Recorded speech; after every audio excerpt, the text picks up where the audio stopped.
नरेंद्र मोदी। बहुत बहुत धन्यवाद।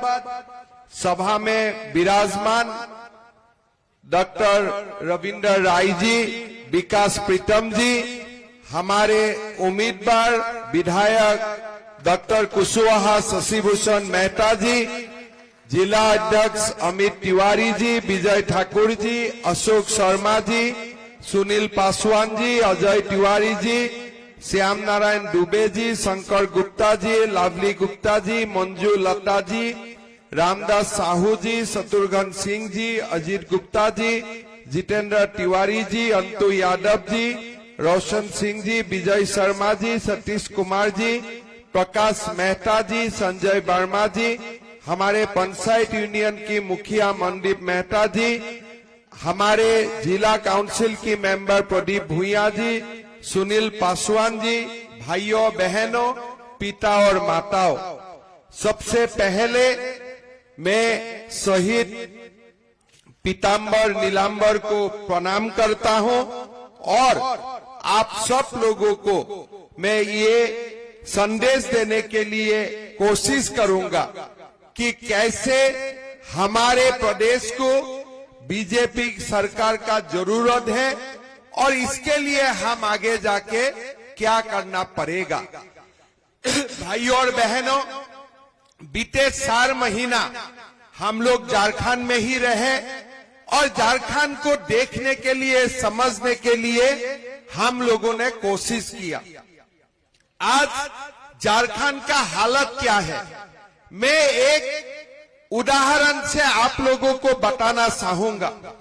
हमारा झारखंड का एक बहुत बड़ा हिस्सा है जिसको हम लोग संथाल परगना नाम से जानता हूं। ये संथाल परगना में आज हमारा जो जनसंख्या है, आप लोग अगर देखें 1951 में संथाल परगना के जनसंख्या थे 23,22,000 और ये जनसंख्या में 21 लाख हिंदू जनसंख्या थे, आदिवासी जनसंख्या थे। मतलब कुल जनसंख्या की 90% हिंदू थे और 9% ये जनसंख्या की मुसलमान थे और ये 9% मुसलमान 1951 से ही हमारे संथाल परगना में थे। लेकिन आज संथाल का हालत क्या हो रहा है, हिंदू घात के 67% हो गया है और मुसलमान का जनसंख्या लगभग जाके आज 37% हो चुका है। मतलब क्या है, झारखंड में, संथाल परगना में, पलामू में, हर जगह में मुसलमान का आबादी बढ़ा है, हिंदू का आबादी कम हुए है। हमारा आपत्ति नहीं है अगर मुसलमान लोगों का जनसंख्या जन्म का कारण बढ़े है, लेकिन झारखंड हाईकोर्ट में केंद्र का सरकार ने ये हलफनामा देके बताया है कि ये जनसंख्या का जो बढ़ोतरी हुआ है, ये घुसपैठियों का कारण ये जनसंख्या बढ़ा है।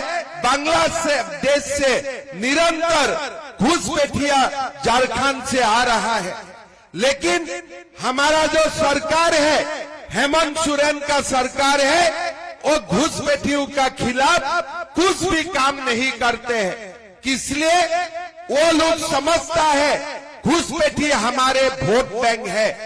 अगर ऐसा ही झारखंड चलते रहे और 20 साल के बाद झारखंड का हिंदू आबादी कम होते 50% से भी नीचे हो जाएगा और घुसपैठियों का आबादी भी लगभग इतना ही होगा।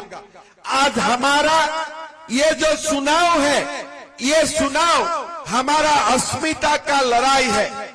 हमारा ये वादा है, हमारा बीजेपी का सरकार आएगा, कानून का रास्ता अपना के हम झारखंड में जितना घुसपैठी घुसा है सबको लात मार मार के हम झारखंड से बाहर निकालेगा, यही हमारा संकल्प है।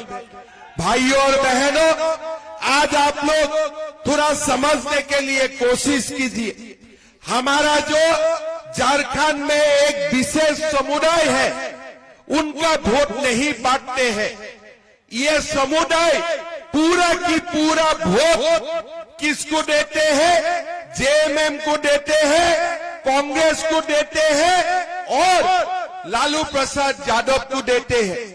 लेकिन हमारे जो हिंदू का वोट है, सनातन का जो वोट है, हम ये वोट किसी को 2%, किसी को 10%, किसी को 20% देता हो, हमारा वोट बच जाते हैं और ये विशेष समुदाय का वोट एक भी नहीं बांटते हैं और कांग्रेस पार्टी जेएमएम जीत जाते हैं।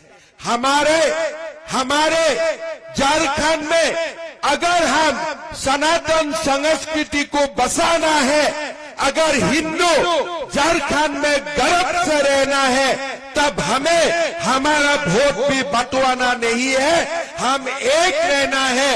अगर हम एक रहेगा तब हम सेफ रहेगा, अगर हम एक नहीं रहेगा हम सेफ नहीं रहेगा। भाई और बहनों, ये पीताम्बर नीलांबर का भूमि है, ये सिद्धू कान्हू का भूमि है, भगवान बिरसा मुंडा का भूमि है।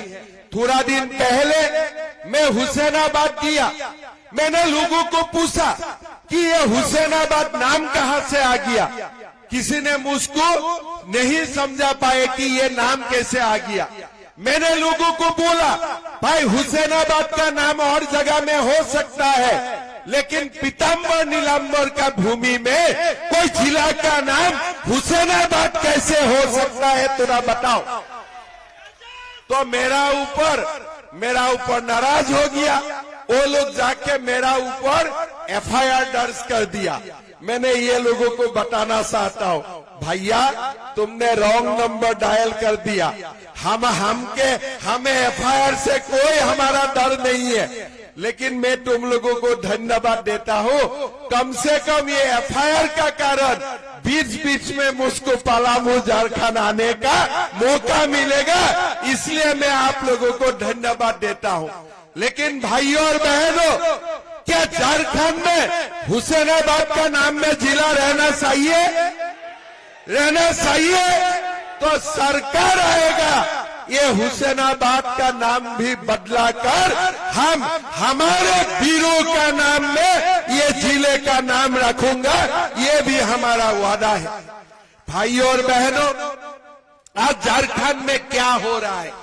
एक मुख्यमंत्री है, उन्होंने वादा तो करते हैं लेकिन एक भी वादा नहीं निभाते हैं।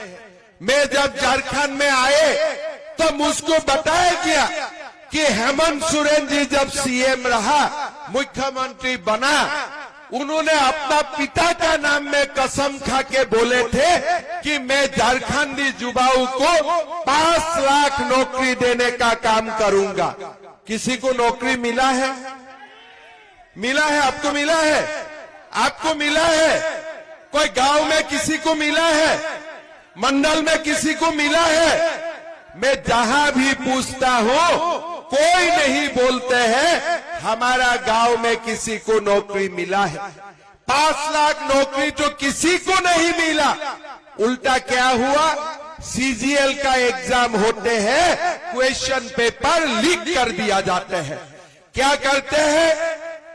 सीजीएल का एग्जाम होते हैं, लोगों से रुपया लेते हैं, नेपाल ले जाके क्वेश्चन पेपर बिकता है और यहां आके इंटरनेट बंद करने का ढोंगी दिखाता है। ये लोग क्वेश्चन पेपर बिक देते हैं, बार बार क्वेश्चन पेपर लीक होते हैं।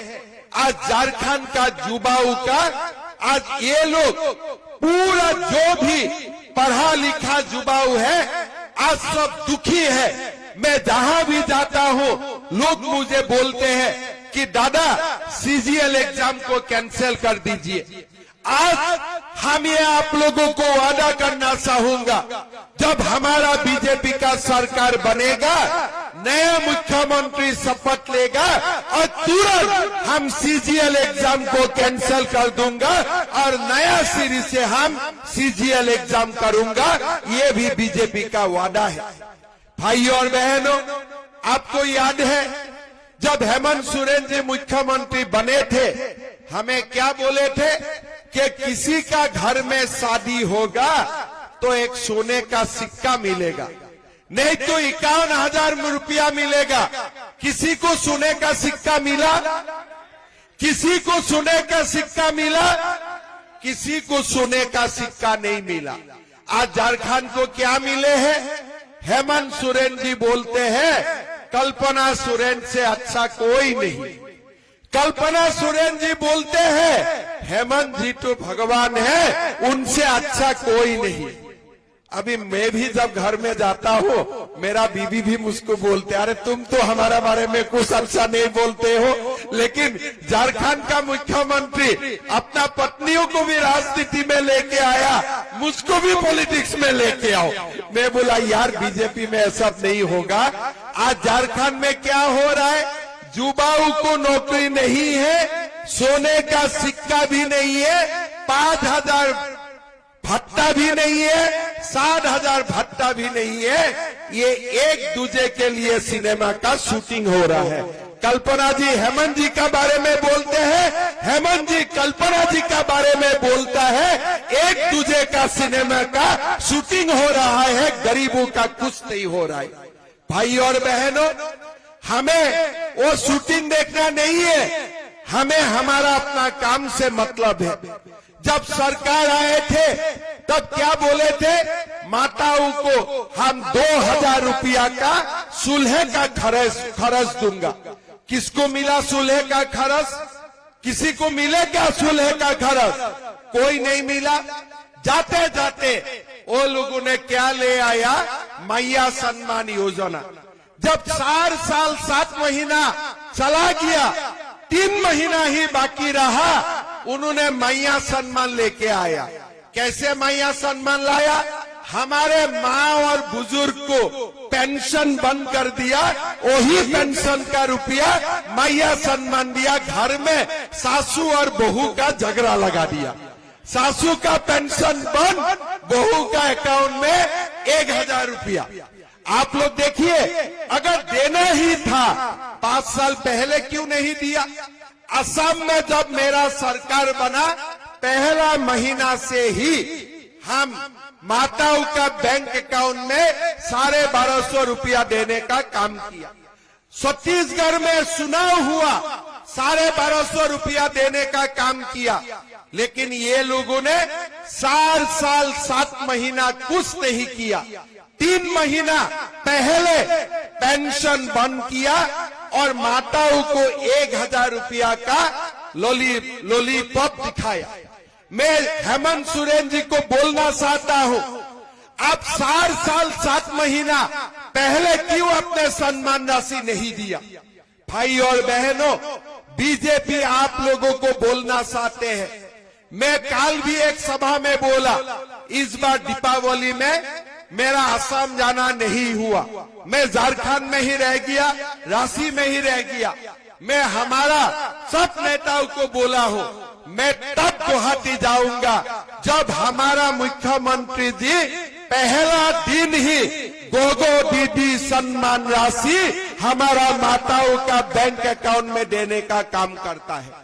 भाई और बहनों, सरकार बनेगा, पहला दिन ही हम गोगो दीदी सम्मान योजना शुरू करेगा। माताओं का बैंक अकाउंट में 2100 रुपया आने का काम हम शुरू कर देगा। साथ में हम सीजीएल एग्जाम रद्द करेगा और पहला साल में ही हम हमारे युवाओं के लिए 1.5 लाख नौकरी हम आप लोगों के लिए एडवर्टाइज करूंगा। हम नियुक्ति पत्र देने का भी काम करूंगा। हमारे जो झारखंड मुक्ति मोर्चा का हमारे जो दोस्त है, आजकल बाबूलाल मरांडी जब रविंदर राय जी का साथ साथ मुझको भी गाली गलौज करते हैं, लेकिन मैं हेमंत सोरेन जी को बोलना चाहता हूं, मैं असम में 3 साल में 1.5 लाख युवाओं को नौकरी देने का काम किया हूं। आपने एक युवाओं को बिना पर्ची, बिना खर्ची आपने नौकरी नहीं दिया। आज झारखंड में कोई युवाओं को बिना खर्ची नौकरी नहीं मिलते हैं। माता पिता लोगों को पढ़ाते हैं, लेकिन जब नौकरी मिलने का समय आते हैं किसी को नौकरी नहीं मिलते हैं। भाइयों और बहनों, हमें ऐसा सरकार लाना है जो सरकार बिना खर्ची, बिना पर्ची हमारे युवाओं को नौकरी देने का काम करेगा। भाइयों और बहनों, 2,87,000 हम लोग नौकरी दूंगा, ये भी मैं पीताम्बर नीलांबर का भूमि में मैं बोलना चाहूंगा। मैं हेमंत सोरेन जी को बोलना चाहूंगा, कोई मैया सम्मान काम नहीं करते हैं, कोई माँ खुश नहीं रहते हैं अगर बेटा का नौकरी नहीं है, बेटी का हाथ में काम नहीं है। क्या माँ संतुष्ट हो सकता है? क्या कोई माँ संतुष्ट होगा? अगर घर में मेरा बेटा बेटी का नौकरी नहीं है, काम नहीं है, मुझको कोई सम्मान नहीं चाहिए। मेरा बेटा बेटी का घर में नौकरी हो जाए, सम्मान अपने आप मेरा घर में आ जाएगा। आएगा कि नहीं आएगा? हम बीजेपी आपको ये वादा करता हूं, 2,87,000 नौकरी हम बिना खर्ची, बिना पर्ची हम देने का काम करूंगा। भाइयों और बहनों, हमारा युवा जब डिग्री पास करते हैं, पोस्ट ग्रेजुएट पास करते हैं, उसका बाद वो लोगों को स्ट्रगल करना पड़ता है। कोई बैंक का नौकरी का तलाश करते हैं, कोई ग्रेड सी का नौकरी का तलाश करते हैं, कोई यूपीएससी का एग्जाम के लिए अपने आप को तैयार करते हैं। हमारा पार्टी ने ये संकल्प लिया है कि झारखंडी युवाओं जो डिग्री पास करेगा, पोस्ट ग्रेजुएट पास करेगा, उसका बाद हम 2 साल उनको महीना 2-2 हजार रुपया उनको हम बैंक में दूंगा। वो अपना जॉब के लिए ट्रेनिंग करे, अपना जॉब के लिए वो प्रिपेयर, अपने आप को प्रिपेयर करे। भाइयों और बहनों, हम ये भी ऐलान किया हूं कि हमारा सरकार जब आएगा, माताओं को हम गैस का सिलेंडर 500 रुपया में देने का काम करूंगा और साल में 2 सिलेंडर हम फ्री में देगा, ये भी हमारा वादा है। भाइयों और बहनों, हमने वादा खिलाफी देखा हो। आज आपने वादा खिलाफी का साथ साथ आपने एक सरकार देखा है जो सरकार धोखेबाज सरकार है। 2 दिन पहले मैं बरकट्ठा गए थे, एक माँ को मैंने देखा, झोला लेके आ रहे थे और झोला में हेमंत सोरेन जी का फोटो है। तो मैंने माँ को पूछा कि माँ, ये झोले में तो हेमंत सोरेन का फोटो है, क्या आप इनको वोट देगा? माँ ने बोला, बेटा झोले तो हेमंत सोरेन का है, लेकिन अंदर का साउल नरेंद्र मोदी का है। मैं ठीक बोला हूं कि नहीं बोला हूं? आप देखिए, साउल मोदी जी देते हैं और फ्री का झोले हेमंत सोरेन जी देते हैं। मैं हेमंत सोरेन जी को बोलना चाहता हूं, भाई झोले में आपका भी फोटो हो, हमारा आपत्ति नहीं है, लेकिन जब साउल मोदी जी ने दिया है, झोले में मोदी जी का भी एक फोटो होना चाहिए था कि नहीं चाहिए था? चाहिए था कि नहीं चाहिए था? मतलब आप ये लोगों का दिमाग देखिए, साउल तो मोदी जी से आएगा, झोला जेएमएम देगा और लोगों को भ्रमित करेगा कि नहीं, ये झोले हेमंत सोरेन देते हैं, तब साउल भी जरूर हेमंत सोरेन जी दे रहा है। लेकिन मेरा गर्व है, वो दिन मैंने महसूस किया कि झारखंड का माँ कितना समझदार हो सकता है, और माँ ने मेरा आंखों खोला कि बेटा झोला हेमंत सोरेन का है, अंदर का साउल नरेंद्र मोदी का है। तो इसीलिए हमारे वोट नरेंद्र मोदी पे जाएगा, हमारा वोट कोई दूसरे पार्टी में नहीं जाएगा। भाइयों और बहनों, हमें एक बात समझ के चलना चाहिए, ये सरकार हमारा नहीं है, ये सरकार हमारा नहीं है। ये सरकार घुसपैठियों को लाना चाहते हैं। ये सरकार झारखंड में घुसपैठियों का वोट बैंक बनाना चाहते हैं। ये सरकार हमें सर्वनाश करना चाहते हैं। आज सनातन को वो लोग बांटना चाहते हैं। राहुल गांधी हर बार हिंदू को बांटने का कोशिश करता है। आप लोग थोड़ा समझिए, अगर हम हिंदू बांटते हो, फायदा किसका होगा? फायदा इरफान अंसारी, आलमगीर आलम का होगा कि नहीं होगा? अगर हम लोग हिंदू बांट जाता हो तो फायदा किसका होगा? आप लोग खुद समझिए। आज राहुल गांधी को हमें बताना है कि हम हिंदू बांटने वाला नहीं है, हम हिंदू एक है और हम हिंदू एक रहेगा। ये बात आज हमें उनको बोल देना है। भाई और बहनों, आज आप देखिए, हिंदू जब एक रहता है, हिंदू सब कुछ कर सकता है। 500 साल का बाद राम जन्मभूमि में दीपावली हुआ कि नहीं हुआ? हुआ कि नहीं हुआ? आज हिंदू ने बाबर का जगह में राम मंदिर बनाया कि नहीं बनाया? जब हिंदू एक साथ रहता है, हिंदू सब कुछ कर सकता है।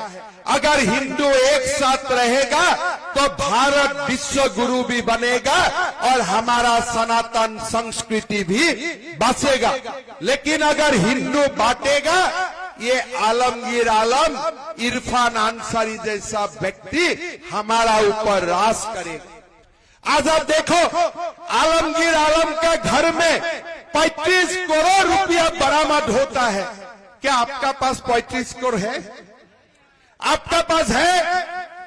आपका घर में ईडी सीबीआई जाने से 30 करोड़ रुपया मिलेगा? 35 करोड़ रुपया मिलेगा? नहीं मिलेगा। इसीलिए हमारा कोई ईडी और सीबीआई का डर भी नहीं है। क्या कोई गरीब का ईडी और सीबीआई का डर है? बाबा जी, आपका घर में ईडी सीबीआई जाने में कितना रुपया मिलेगा? 3 रुपया। और आलमगीर आलम का घर में कितना रुपया मिलते हैं? कितना रुपया मिलते हैं? 35 करोड़ रुपया मिलते हैं। और ये रुपया किसका है? ये आपका पैसा वो लोग अपना घर में रखा हुआ है। ये पैसा का मालिक आप लोग हैं, ये पैसा का मालिक हकदार आप लोग हैं। लेकिन ये हेमंत सोरेन ने कोई हिंदू को 35 करोड़ का मालिक नहीं बनाया। जो भी बनाया, इरफान अंसारी को बनाया, आलमगीर आलम को बनाया, हमें लोगों को कुछ नहीं बनाया। भाई और बहनों, ये समझना चाहिए कि हमारे जो सरकार है, ये सरकार हमारा नहीं है। आज रविंद्र राय जी अभी बोल रहे थे कि जब हमारे सरकार थे, पलामू में नक्सल खत्म हो गए थे, लेकिन आज दोबारा नक्सल बढ़ने लगा है। हमारा वादा है, हमारा सरकार आएगा, दोबारा हम नक्सल को पलामू का धरती से खत्म कर दूंगा। ये भी हमारा वादा है। ये हम छत्तीसगढ़ में भी कर रहा हूँ, बिहार में किया, आंध्र प्रदेश में किया, और दोबारा हम ये कदम झारखंड में भी उठाना होगा, तो वो कदम हम भी उठाएगा। भाई और बहनों, मैं असम से आया हूँ। असम का स्थिति भी झारखंड से ज्यादा खराब है। हमारा वहां में जनसंख्या का परिवर्तन हुआ। आज 40% मुसलमान है, 7% हिंदू है। सुप्रीम कोर्ट ने चिंता जताया कि ये मुसलमान कहां से आया, देश का है कि बाहर से आए हैं। हम भी बांग्लादेश से सटे हुए हैं। हमारे नेता लोग, हमारे जनता जो समय सावधान होना चाहिए था, वो समय सावधान नहीं हुआ। उनका कारण आज असम में हर जगह में जनसंख्या का परिवर्तन आपको देखने के लिए मिलेगा। यहाँ जब झारखंड में आए मेरा भी ये चिंता होने लगा। भाइयों और बहनों, ये सुनाओ, हम सनातन को रक्षा करने के लिए लड़ना पड़ेगा। हिंदू समाज एक होके झारखंड का विकास के लिए हमें वोट देना पड़ेगा। ये आप लोग समझ के रखें। भाइयों और बहनों, हमें बहुत कुछ करना है। अभी जैसे मैंने बताया कि हुसैनाबाद का नाम परिवर्तन होना चाहिए, मेरा ऊपर केस डाल दिया। असम में मैं एक मुहिम शुरू किया था कि मदरसा बंद करने के लिए। मैंने 600 मदरसा बंद किया। तब मुझको ये लोग आके पूछा, आपका इरादा क्या है? मैं बोला, मेरा इरादा साफ है, हमें मदरसा नहीं चाहिए, हमें मुल्ला नहीं चाहिए, हमें डॉक्टर और इंजीनियर चाहिए। मैं ठीक बोला था कि नहीं बोले थे?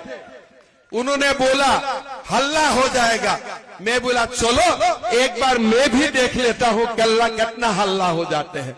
मदरसा बंद हो गया, चुपचाप रह गया, कुछ बोलने का हिम्मत भी नहीं किया। जब सनातन एक होते हैं ना, तो ये इरफान अंसारी आलमगीर जैसा व्यक्ति भागना शुरू कर देते हैं। हमारा सामना करने का उनका कोई ताकत नहीं है। लेकिन कब उनको बल मिलते हैं? जब हमारा बीच में बच जाता हूं, जब हम जाति में समाज में बच जाता हूं, तभी हमारा सनातन दुर्बल हो जाते हैं। भाइयों और बहनों, ये चुनाव एक रहने का चुनाव है। ये चुनाव झारखंड का युवाओं का अस्मिता का लड़ाई है। ये चुनाव झारखंड से घुसपैठियों को बाहर निकालने का चुनाव है। ये चुनाव पलामू पांकी का विकास का चुनाव है। और इसीलिए ये चुनाव में आप लोग एक होके हमारा उम्मीदवार शशि भूषण मेहता जी को वोट दीजिए। देना है कि नहीं देना है? एक रहना है कि नहीं रहना है? एक रहना है कि बच जाना है? एक रहना है कि नहीं रहना है? सब बोलिए। एक रहेगा तब जीतेगा, एक नहीं रहेगा आलमगीर आलम इरफान अंसारी नेता बनेगा। इसीलिए एक रहना हमारा काम है। जो छोटे मोटे इंडिपेंडेंट कैंडिडेट उठा है ना, ये सारे लोग जेएमएम का कांग्रेस का पैसा लेके चुनाव लड़ा है। ये सारा लोग वोट कटुआ बन के चुनाव लड़ा है। ये लोगों को एक भी हमें वोट नहीं देना है। किसी का ऊपर दबाव है, भाई शशि भूषण मेहता को वोट कटाओ। किसका फायदा होगा? हेमंत सोरेन का फायदा होगा। किसका फायदा होगा? इरफान अंसारी का फायदा होगा। किसका फायदा होगा? आलमगीर आलम का फायदा होगा। आज आप लोग देख सकता है, प्रधानमंत्री जी हजारों करोड़ रुपया भेजा है कि माओ को नल से जल देने के लिए। लेकिन मिथिलेश ठाकुर सारा पैसा खा गया कि नहीं खा गया? खा गया कि नहीं खा गया? किसी का नल से जल आते हैं, किसी का घर में पानी आते हैं। तो आज हमें झारखंड को एक बार जो वाजपेयी जी का सपना क्या झारखंड था, इसको बनाना है कि नहीं बनाना है? झारखंड को विकास का ओर लेके जाना कि नहीं जाना है? गोगो दीदी आना है कि नहीं आना है? झारखंड का युवाओं को नौकरी मिलना है कि नहीं मिलना है? अगर मिलना है तो मैं बार बार एक ही बात बोलूंगा, हम अपने आप में हम बांटेगा नहीं, हम एक रहेगा। सनातन रक्षा करने के लिए, भारत का विकास के लिए हम लोग एक होके कमल साफ में वोट डालेगा। ठीक है ना? सब समझ गया? अपने आप में बांटना है क्या? समाज का रूप से बांटना है क्या? आप बोलो, हम हिंदू हैं, हम हिंदू था, हिंदू है और हम हिंदू रहेगा। यही हमारा संकल्प है। और हिंदू जब रहेगा ना, भारत का भी विकास होगा। ये भारत को 5000 साल से हिंदू ने रक्षा करके आए हैं। छत्रपति शिवाजी महाराज ने हिंदू को रक्षा किए थे। हमारे समाज में, हमारे हिंदू समाज ने ये भारत को रक्षा करके आए हैं और हिंदू समाज ही भारत को रक्षा करेगा। इसीलिए हमें सब हिंदू एक रहना पड़ेगा। भारत का विकास के लिए तन मन से हमें काम करना पड़ेगा। लेकिन एक बार हम लोग बच जाएगा तो कुछ नहीं होगा। मैं मानता हूं पांकी में आज मैं जो उत्साह और उमंग देखा हूं, मैं तो मानना चाहता हूं, मैं बोलना चाहता हूं कि इलेक्शन का रिजल्ट आज ही हो गया है। शशि भूषण जी जीत चुका है। जीता है कि नहीं जीते है? जीत गया है ना। और देखिए शशि भूषण जी इस बार तो विधायक रहा। झारखंड में बीजेपी का सरकार बनेगा ना, शशि भूषण जी बड़ा व्यक्ति बन जाएगा। पांकी के लिए काम करने के लिए उनको पूरा की पूरा अधिकार मिल जाएगा। अभी जितना काम किया है सरकार बनने में वो दुगुना काम करेगा। ये मैं आप लोगों को वादा करना चाहता हूं। थोड़ा और जोर से बोलो, जय जय श्री राम, जय जय श्री राम। बहुत बढ़िया। जब जय जय श्री राम का गुण जाते हैं ना, ये आलमगीर आलम इरफान अंसारी घाट का नीचे चला जाते हैं, है ना। जब भी हिंदू एक होके, देखिए हिंदू एक बड़ा शक्ति है। जब हिंदू एक होके जय श्री राम बोलते हैं ना, बाबर भी भाग जाते हैं, इरफान अंसारी भी भाग जाते हैं, आलमगीर आलम भी भाग जाते हैं। तो इसीलिए मेरा साथ एक साथ बोलिए, जय जय श्री राम, जय जय श्री राम। भारत माता के, भारत माता के। नरेंद्र मोदी, नरेंद्र मोदी, शशि भूषण मेहता, शशि भूषण मेहता, शशि भूषण मेहता। बहुत बहुत धन्यवाद। चुनाव का बाद दोबारा पांकी में आऊंगा, ठीक है ना। जब अगली बार आऊंगा खाना उना खा के जाऊंगा आप लोग के साथ, ठीक है। जैसे आपका यहाँ में झालखंडी माँ का मंदिर होता है, श्री केदाल का मंदिर होते हैं, ऐसे असम में भी माँ कामाख्या का बड़ा मंदिर होते हैं, है ना। आपने किसी ने माँ कामाख्या का नाम सुने हैं? तो मैं शशि भूषण जी को बोलूंगा कि आप लोगों का जो भी चाहे एक बार माँ कामाख्या का दर्शन के लिए आइए और आप लोग मेरा गेस्ट बन के आएगा, ठीक है। वहां में गुवाहाटी में आप लोग को रखना, ठहरवाना, माँ का मंदिर दर्शन करवाना, ये मेरा जिम्मेदारी रहेगा। जरूर आइए और मैं भी दोबारा पांकी में आऊंगा, जरूर आऊंगा और एक साथ मिलके हम लोग झारखंड का विकास के लिए काम करूंगा। बहुत बहुत धन्यवाद। जय हिंद, वंदे मातरम। बहुत बहुत धन्यवाद। अब धन्यवाद ज्ञापन के लिए मैं इस मंडल के लोकप्रिय लवली गुप्ता जी को मैं नाम आमंत्रित करता हूं कि धन्यवाद ज्ञापन करके सभा को समाप्त करने की घोषणा करें।